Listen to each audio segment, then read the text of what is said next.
అయ్యా బాబు మా కష్టాలు పట్టించుకోరి అని ఆర్ఎంపీలు పిఎంపీలు ఇందిరా పార్కు కాడ ధర్నాకు కూర్చున్నారు. అగో అక్కడికి పోయిన మాజీ మంత్రి హరీష్ రావు సార్ మాట్లాడుకుంటా సీఎం రేవంత్ రెడ్డి చేస్తున్న రేవు తక్కువ పనుల మీద రెచ్చిపోయిండు. కాంగ్రెస్ వచ్చినాక నిద్ర పట్టలేదు.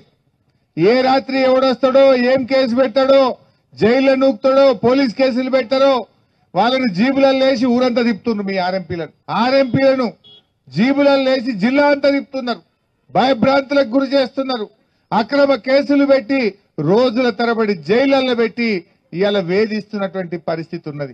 కాంగ్రెస్ సర్కార్ అంటేనే కష్టాలు నెత్తికెత్తే సర్కార్ అన్నట్టు చెప్పిండు. బీఆర్ఎస్ ప్రభుత్వం ఉన్నప్పుడు ఆర్ఎంపీలను పిఎంపీలను ఎట్లా కంటికి రెప్ప తీరుగా కాపాడుకున్నారో చెప్పిండు. మీకు తెలుసు, బీఆర్ఎస్ ప్రభుత్వం ఉన్నప్పుడు ఆర్ఎంపీ పిఎంపీల మీద అక్రమ కేసులు లేవు, పోలీస్ కేసులు లేవు, దాడులు లేవు, మిమ్మల్ని అన్యాయంగా జైళ్లలో పెట్టిన పరిస్థితి లేదు. ఆర్ఎంపీలకు పిఎంపీలకు ప్రభుత్వమే ట్రైనింగ్ చేయించి సర్టిఫికెట్లు ఇచ్చి వాళ్ళు పని చేసుకునేటట్టు సౌలత్ కల్పియాలి. కానీ మీ బతుకులతోని ఆడుకుంటా ఆగమాగం చేస్తున్నది సర్కార్ అన్నట్టు చెప్పిండు. రాహుల్ గాంధీ అయితే రేవంత్ రెడ్డికి అపాయింట్మెంట్ ఇస్తలేడు. 11 సార్లు పోయి ఢిల్లీకి, అక్టోబర్కి వెళ్ళి ఇప్పటిదాకా 11 సార్లు ఢిల్లీకి పోతే రేవంత్ రెడ్డికి అపాయింట్మెంట్ దొరకలేదు. దర్వాజా బంద్ అయిపోయిందాడ. ఈయన సంగతులన్నీ అర్థమైనాయి ఢిల్లీలో. ఈయన అపాయింట్మెంట్ దొరకక పోతుండు వస్తుండు. అంతకు మించి ఢిల్లీలో మాత్రం రాహుల్ గాంధీ అపాయింట్మెంట్ దొరకలేదు. విలేకరులు అడిగిరట, అరే ఏమైంది అని అపాయింట్మెంట్ దొరకలేదు, నీ పతార కమ్మైంది అని అడిగిరట ఢిల్లీలో. అడిగితే ముఖ్యమంత్రి ఆయన ఫోన్ తీసి చూపిస్తున్నట, చూడు బైగో నాతో మాట్లాడి అంటున్నట. అంటే నువ్వు ఫోన్ చేసి చూయించుకున్నావంటేనే నీ ఇజ్జత్ పోయినట్టే లెక్క, నీ పతార లేనట్టే లెక్క. ఇంకా ఇజ్జత్ ఎక్కడిది? చెప్పిన పనులు చేస్తే ఇంతో కొంత మిగిలి ఉండేది కావచ్చు అన్నట్టు వెనక మరలున్నారు నవ్వుతున్నారు. ఇక సీఎం రేవంత్ రెడ్డి చేసినా అని చెప్పుకుంటున్న పనుల లెక్కలు ఒక్కొక్కటి ఇగురంగా ఇప్పి చెప్పిండు. రుణమాఫీ చేసినా నేను 21,000 ఇచ్చిన అంటాడు. ఇయ్యాల్సింది 45, ఇస్తానన్నది 31, ఇచ్చినా అని చెప్తున్నది 21, కానీ ఇచ్చింది 16. అగో గట్లున్నదట రేవంత్ రెడ్డి రుణమాఫీ ముచ్చట. ఆ చేసి చేయనట్టు చేసిన రుణమాఫీ కూడా ఎట్లా చేసిండో ముద్దుగా చెప్పిండు హరీష్ రావు సారు. వానకాలం రైతు బంధులో 8,000 కోట్ల రూపాయలు రైతులకు కేసీఆర్ ఇస్తుండే. వానకాలం ఇచ్చు, యాసంగి ఇచ్చు. వానకాలం రైతు బంధు ఎగ్గొట్టి ఆ 8,000 తెచ్చిండు, రుణమాఫీకి ఇచ్చిండు. రెండవది ముసలోళ్ళకి 2,000 పింఛన్ ఇస్తే నెలకు 1,000 కోట్లు అవుతాయి. ఈయన 4,000 ఇస్తా అన్నాడు. 4,000 ఇయ్యగానే 2 నెలల పింఛన్ ఎగ్గొట్టిండు. అంటే అవి 2,000. ఆ 2,000 ఇటు మళ్ళీ ఇచ్చిండు. వృద్ధుల పెన్షన్ 2,000 ఎగ్గొట్టిండు, రుణమాఫీకి కలిపిండు. వానకాలం రైతు బంధు ఎగ్గొట్టిండు, 8,000 ఇటు కలిపిండు. కేసీఆర్ ఉండగా బతుకమ్మ చీరలు, రంజాన్ చీరలు, క్రిస్టమస్ చీరలు వచ్చు. అవో 1,000 కోట్లు ఎగబెట్టిండు, దాన్ని ఇటు మలిపిండు. ఇగో గిట్ల చేసిండట రేవంత్ రెడ్డి. అంటే ఉన్నది పోయింది, ఉంచుకున్నది పోయింది, చేసుకున్నది చెప్పకుండా పోయింది అన్నట్టే చేసిండట.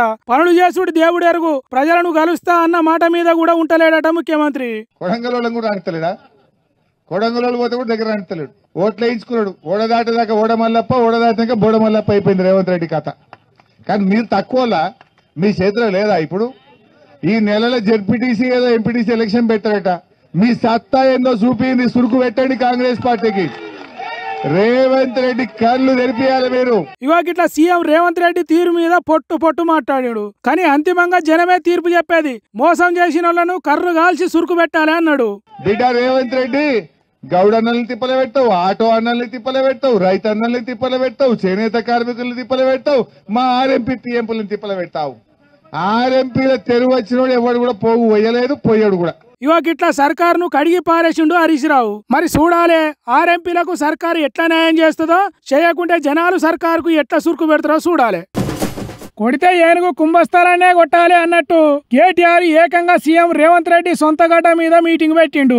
లగచర్ల భూముల లడాయికి లంబాడి సోదరులకు అండ ఉండటానికి పోయిండు కేటీఆర్. అగా చూడుండ్రి జనాలు ఎట్లా పొట్టొచ్చిండ్రో. నియోజకవర్గంలో ఉన్న మొత్తం జనం ఇక్కడనే ఉన్నారా అన్నట్టు ఉష్కే పోస్తే రాలనంత మంది వచ్చిండ్రు. ఇక కేటీఆర్ మాట్లాడుకుంటా కాంగ్రెస్ పార్టీ సర్కారుకు మొస్సమరని కౌంటర్లు ఇచ్చిండు. 14 నెలల పరిపాలన చూస్తా ఉంటే ఒక్క పని రైతుల కోసం చేసింది లేదు, ఒక్క పని మహిళల కోసం చేసింది లేదు, ఒక్క పని పెద్ద మనుషుల కోసం చేసింది లేదు, ఒక్క పని ఇక్కడ ఉండే యువత కోసం చేసింది లేదు. ఎవరి కోసం పనిచేస్తున్నాడంటే అనుముల అన్నదమ్ముల కోసం, ఆయన అల్లుని కోసం, అదానీ కోసం, బావ మరుదుల కోసం, ఆయన కుటుంబ సభ్యులకు 100,000 కోట్లు దోచుకోవడానికి, ఇక్కడ భూములు గుంజుకోవడానికి మాత్రం బ్రహ్మాండంగా పనిచేస్తా ఉన్నాడు. అంతేకాదు ముఖ్యమంత్రి రేవంత్ రెడ్డికి బంపర్ ఆఫర్ ఇచ్చిండు. అది ఏంటిదంటే పేదోళ్ళందరూ సంతోషంగా ఉన్నారు అంటున్నావు కదా, దమ్ముంటే రేవంత్ రెడ్డి కొడంగల్ ఎమ్మెల్యే పదవికి రాజీనామా చేసి మళ్ళీ ఇక్కడికి రా, ఎవరు గెలుస్తారో చూద్దాం. నీకు మాటిస్తున్నాం. మేము ఇంతమంది రాము, నువ్వు భయపడకు.